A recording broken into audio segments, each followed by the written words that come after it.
Canada that lays out the plan. It's LPC Strategic Committee Leak in Box PC Leaker, okay? This occurred on October 10th, 2020. Dear, and then it's a blank, it's X'd out because this was an email that was sent to somebody else to let them know, because the person that wrote this email was present, was there, firsthand heard this. I want to provide you some very important information. I'm a committee member within the Liberal Party of Canada. I sit within several committee groups, but the information I'm providing is originating from the Strategic Planning Committee, which is steered by the PMO.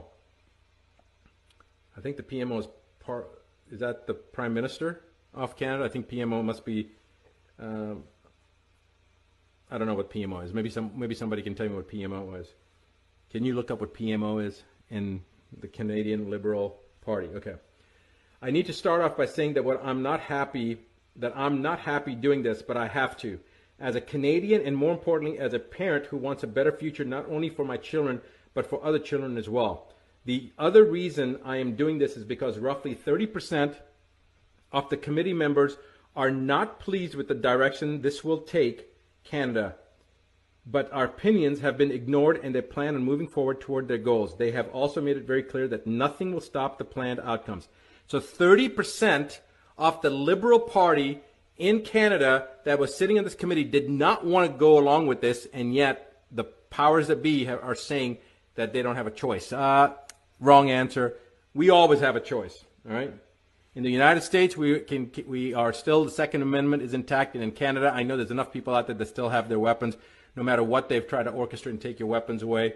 Guys, just remember, when you are carrying, when you have your own weapons, now suddenly you are no longer easy fodder, and they're going to think once, twice, 3 times before they ever try to cross horns with you, okay? Because they don't want to engage with people. If they don't have anything that they can lose, then they may. So this is why it's so important to be prepared and expect the best, but be prepared for the worst. So here's what it comes down to. The roadmap and aim was set out by the PMO and is as follows. And I hate looking down when I'm reading this, so let me see if I can read it this way. All right. Phase in secondary lockdown restrictions on a rolling basis, starting with major metropolitan areas first and expanding outward. Expected by November 2020. Next one. Rush the acquisition of or construction of isolation facilities across every province and territory. Expected by December 2020.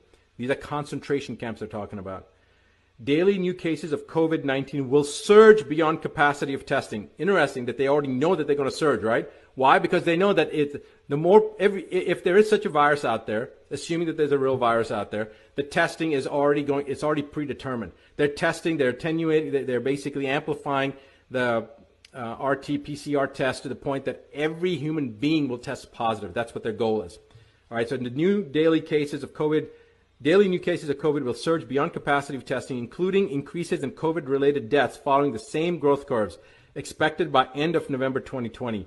Complete and total secondary lockdown, much stricter than the first and second rolling phase restrictions, expected by end of December 2020, early January 2021.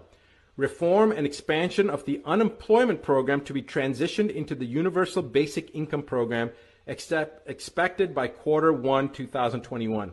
Projected COVID-19 mutation and or co-infection with secondary virus referred to as COVID-21, leading to a third wave with much higher mortality rate and higher rate of infection, expected by February 2021.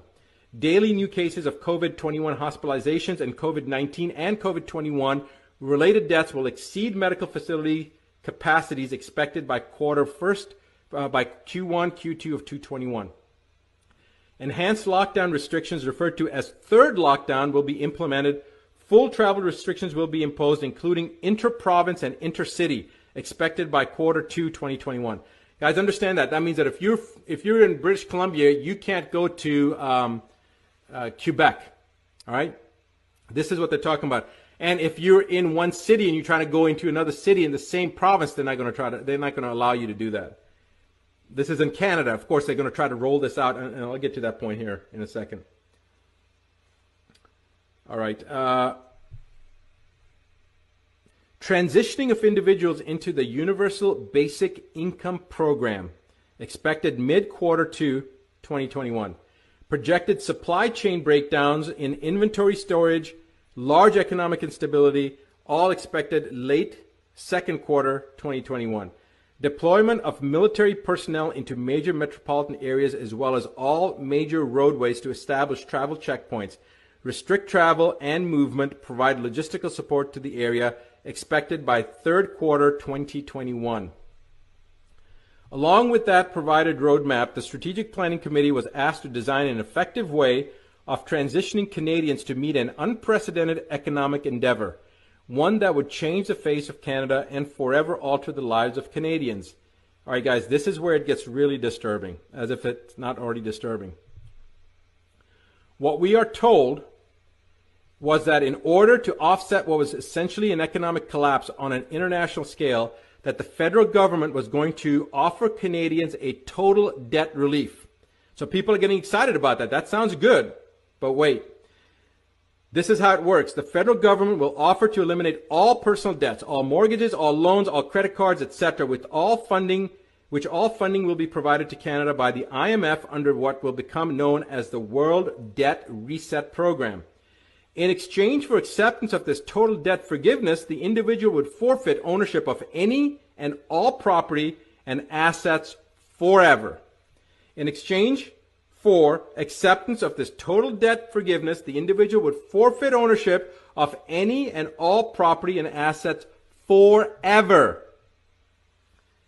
The individual would also have to agree to partake in the COVID-19 and COVID-21 vaccination schedule, which will provide the individual with unrestricted travel and unrestricted living even under a full lockdown. So if you agree, you can go do anything you're doing as long as you partake in the COVID-19 and COVID-21 vaccination schedule, regardless of the lockdown. Magically you take this vaccine and boom, guess what?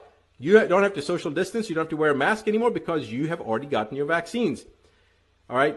So this is unrestricted living even under a full lockdown, through the use of a photo identification referred to as Canada's Health Pass. Committee members asked who would become the owner of the forfeited property and assets in that scenario, and what would happen to lenders or financial institutions. We were simply told the World Debt Reset Program will handle all of the details. So when they were asked what happens to the property and what happens to the banks, don't worry about it, we're going to take care of it. That's what they were told. All right, and now it gets really, really interesting. Wow. Committee members asked who would become, I read that. Several committee members also questioned what would happen to individuals if they refused to participate in the World Debt Reset Program or the Health Pass or the vaccination schedule. The answer we got was very troubling. Essentially, we were told it was our duty to make sure we come up with the plan, meaning the Liberal Party was told that it was their duty to come up with a plan to ensure that would never happen. We were told it was in the individual's best interest to participate. When several committee members pushed relentlessly to get an answer, we were told that those who refused would first live under the lockdown restrictions indefinitely, and that over a short period of time, as more Canadians transitioned into the debt forgiveness program, the ones who refused to participate would be deemed a public safety risk and would be relocated into isolation facilities. Once in those facilities, they would be given two options: participate in the debt forgiveness program and be released, or stay indefinitely in the isolation facility under the classification of a serious public health risk and have all your assets seized. As you can imagine, after hearing all of this, it turned into quite the heated discussion and escalated beyond anything I've ever witnessed before. In the end, it was implied by the PMO that the whole agenda will move forward no matter who agrees with it or not.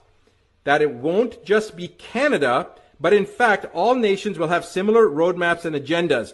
That we need to take advantage of the situations before us to promote change on a grander scale for the betterment of everyone. The members who were opposed and ones who brought up key issues that would arise from such a thing were completely ignored. Our opinions and concerns were ignored. We were simply told to just do it. All I know is that I don't like it, and I think it's going to place Canadians into a dark future. So guys, now you know why I was hesitating to release this information, but now you also understand why it's so critical. Now, I want you guys to download these videos, this video in particular, download it. Why am I saying that? Because you know that in the next 2 or 3 days, you remember my first video when I got really mad when Next News Network ended up interviewing me. You remember what happened, right? 9.1 million views in 6 days, and they took everything down. So I anticipate that this could be very realistically the last time that you will be able to see me on Instagram or on Facebook or on YouTube. I have no idea. Maybe I'm wrong, but I wouldn't be surprised. But this is the reason that you need to do 3 things. 1, you need to download this video and make sure that you have it on your smart device because they can't control that. Get it out to your friends and family. Let other people know. 2, become a relay. Let others know about this information. All right? You can share the video from your phone to phone, WhatsApp, whatever. Share it. Get it out there.